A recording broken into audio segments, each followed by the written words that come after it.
Hi everyone, this is another vinyl update.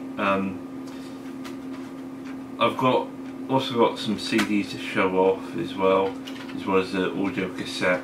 So yeah, this month I've been buying a lot more CDs and vinyl, so I'll show these first. First off, I've got these two, Fairport Convention, What We Did on Our Holidays, and Hokey Pokey by Richard and Linda Thompson, both really good albums. Then also got this for one penny, Amplified Heart by Everything But the Girl, which yeah, it's quite a good album. I've also been reading Ben Watt's book about his parents, Roaming the Tom. It's a highly recommended read. He comes from quite a sort of dysfunctional family.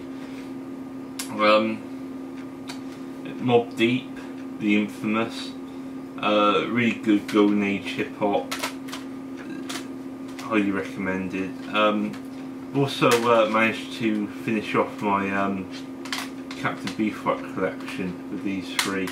I didn't really want to spend all the money on getting these on vinyl, so yeah, I got this one, which is strictly personal.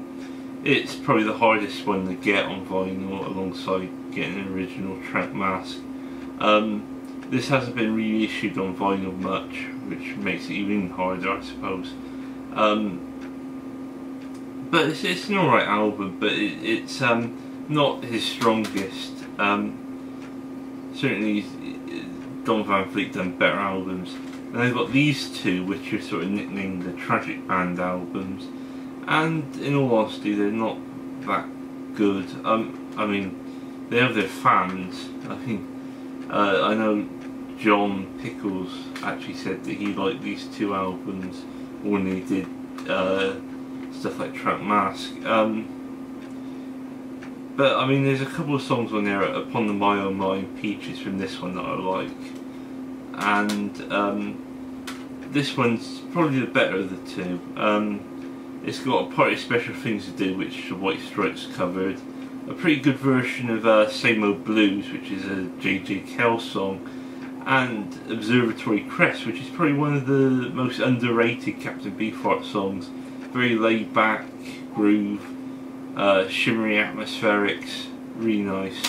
I bought these two on the cheap at Wires gig at the Fleece in Bristol. Went to see them play. I mean, it was a good gig. I was maybe a bit ambivalent about it, seeing I haven't really sort of delved into the latest album too much. I've got it on digital files, but yeah, I'm still waiting for the vinyl through. It should come through sometime later this month. And last but not least, from the non-vinyl stuff, I've got this cassette tape of Death for all the world to see, well, for the whole world to see. Good album. I'm really digging their music at the moment. I've also got their new album on MP3. Yeah, I'm actually getting into cassettes a lot. I mean, when they're still about, when they're still sort of being made, I didn't really pay much attention to them, but now I'm starting to get into, I'm starting to listen to tapes on half decent equipment. My opinion of them has changed. I did actually buy one deck. It recorded stuff too quietly. I bought another deck, a Denon deck. Unfortunately, it's got a major hum problem, which I've tried everything and anything to get rid of.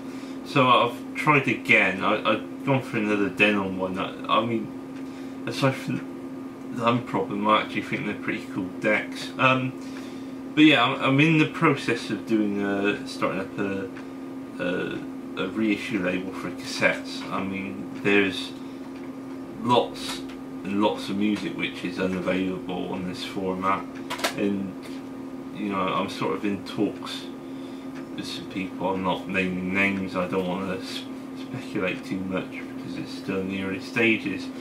But yeah, that'll be an extension of my website. But yeah, on to the next. the vinyl, right? I got this through the post today. This is well, here is Barbara Lynn. I haven't heard all this record. I've heard bits of it, but one of the tracks on there, "Take Your Love and Run," is a bit of a Northern Soul favourite. And yeah, I'm gonna crack open the shrink wrap on that later. Yeah, The Residents, Duck Stab, Buster and Glenn, and not available. I recently watched Derek Higgins' video on The Residents, and he really sort of nailed what they sound like. There is something very creepy and unnerving about their music, but I also understand why for a lot of people they are actually revered. Well, for some people they are actually revered. They're a love them or hate them band, and to be honest, I'm not sure if I like them or don't like them, but maybe my opinion might change. I haven't really given like, I've listened to Duck Stab, but I haven't listened to Not Available. And another thing I found was this, last but not least, Dinosaur Jr., Whatever's Cool With Me. I'm starting to collect Dinosaur Jr. Singles. I'm a big fan. I've never seen them play live, but I've actually watched Jay Maskis play live recently, and that was absolutely brilliant.